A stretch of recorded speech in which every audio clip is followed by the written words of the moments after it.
ఖమ్మంలో డెమాలిషన్ జరుగుతున్నాయి. ఇది సింపుల్ ఇల్లీగల్ ఆక్యుపేషన్ స్టోరీ అయితే కాదు. ఇది ఫ్యామిలీస్, డ్రీమ్స్, హిస్టరీ కలిసినటువంటి ఒక ఇష్యూ.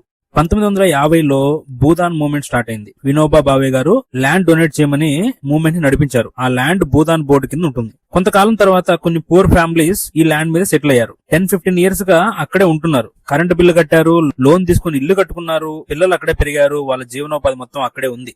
ఇప్పుడు గవర్నమెంట్ చెప్తుంది ఏంటంటే వ్యాలిడ్ పట్టా లేదు, ల్యాండ్ మొత్తం గవర్నమెంట్ ప్రాపర్టీ, మీరు ఇక్కడి నుంచి వెళ్ళాలి అని చెప్పి గవర్నమెంట్ చెప్పేది.